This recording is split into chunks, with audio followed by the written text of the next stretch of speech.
नगर निकाय चुनाव को लेकर जिलाधिकारी गौरांग राठे और पुलिस अधीक्षक डॉक्टर अनिल कुमार ने आज प्रेस ब्रीफिंग की। इस दौरान उन्होंने आचार संहिता का कड़ाई से अनुपालन की दिशा में जिला प्रशासन की ओर से उठाए गए पुख्ता इंतजामातों की जानकारी दी।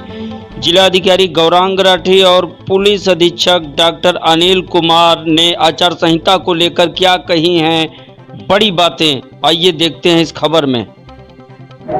निष्पक्ष, स्वतंत्र और शांतिपूर्ण तरीके से संपन्न हो, इस संबंध में जनपद भदोई का पूरा प्रशासन, पूरी पुलिस व्यवस्था प्रथम दिन से ही, कल से ही पुरजोर कोशिश कर रही है। जितने भी आयाम हैं चुनाव के, चाहे उसमें समय सारणी के अनुसार जो हम लोग को कार्यक्रम नामांकन करवाना होता है, मतगणना का करवाना होता है और फिर मतदान का भी करवाना होता है, ये सभी कार्यक्रमों के बारे में, उनके स्थलों के बारे में पुख्ता कानून व्यवस्था, वहाँ पर किसी प्रकार की भी तकलीफ ना हो, जो अभ्यर्थी है उसे भी, जो मतदाता है उसे भी। इस संबंध में मतदान कर्मियों के वेलफेयर के संबंध में सभी प्रकार की तैयारियां को पूर्ण करने के लिए जो विभिन्न तैयारियां हैं वो समय के अनुसार प्रचलित हैं, चल रही हैं। जो मतदान कर्मी हैं उनका प्रशिक्षण ढंग से हो, यह भी सुनिश्चित कराया जा रहा है ताकि मतदान के दिवस या मतगणना के दिवस पर किसी प्रकार की भी कोई भी भ्रामक स्थिति उत्पन्न ना हो, यह सुनिश्चित कराया जा रहा है। लगातार जो कम्युनिकेशन तंत्र है, चाहे वो जनसाधारण के माध्यम से हो, जनसाधारण को जो भी सूचना देनी है उसकी बात हो, या मीडिया को संबोधित करना हो, सभी प्रकार के जो सूचना तंत्र हैं, प्रणाली है, उसको सशक्त किया जा रहा है। और पूरे जनपद में सौहार्दपूर्ण माहौल में इस लोकतांत्रिक त्यौहार को हम लोग सभी लोग सम्मिलित होकर सामूहिक रूप से मनाएं और सुनिश्चित करें कि हमारा लोकतंत्र और सुगठित हो, सुदृढ़ हो।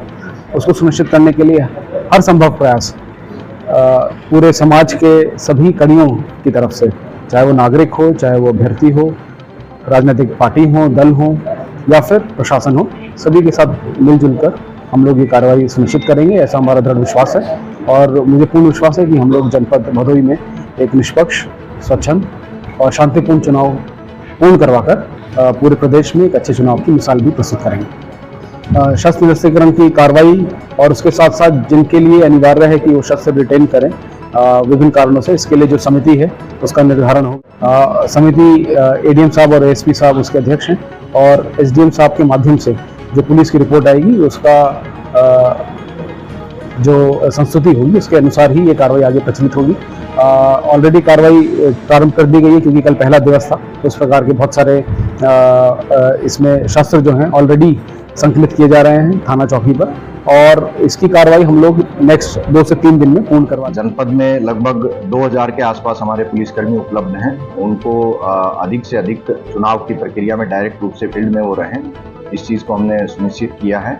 इसके अलावा जो चुनाव की और मतगणना की जो प्रक्रिया है उसके लिए बाहर से हमें सीपीएमएफ, पीएसी और 22 जनपदों से पुलिसकर्मी प्राप्त होते हैं। उनकी संख्या का हमने आकलन कर लिया है और उसके बारे में हेडक्वार्टर को हमने अवगत करा दिया है। समय आने पर वो पुलिस फोर्स भी हमारे लिए शांति व्यवस्था की ड्यूटी के लिए उपलब्ध रहेगी। देखिए, चुनाव के दिन कई तरह की गड़बड़ियाँ होती हैं और उसमें कई शिकायतें आती हैं। कुछ शिकायतें झूठी होती हैं, कुछ सच्ची भी होती हैं। उस पर त्वरित रिस्पॉन्स की आवश्यकता होती है। उसमें जो हमारे प्रशासन के पीठासीन अधिकारी से लेकर सेक्टर मजिस्ट्रेट, जोनल मजिस्ट्रेट और जो सुरक्षा में हमारी क्यूआरटी लगी हैं या पुलिसकर्मी जो लगे हैं, उनका इस तरह की सूचनाओं पे त्वरित रिस्पॉन्स होना चाहिए।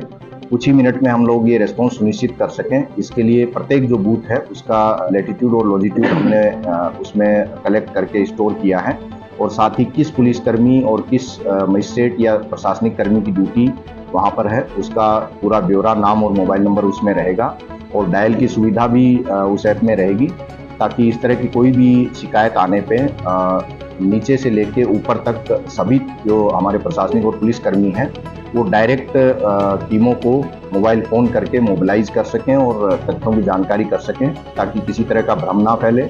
और अगर सच में कोई घटना है तो कुछ ही मिनटों में वहाँ पे पुलिस और प्रशासन पहुँचकर स्थिति को सुचारू रूप से नियंत्रित करके चुनाव को संपन्न करा सकते। सोशल मीडिया को लेके डीएम साहब के ऑफिस में एक मीडिया मॉनिटरिंग सेल खोली गई है, और इसके अलावा जो हमारी पुलिस की सोशल मीडिया सेल है इसको भी हमने एक्टिवेट किया है और दोनों जो सेल हैं हमारी उनके मध्य तालमेल हम लोग सुनिश्चित कर रहे हैं।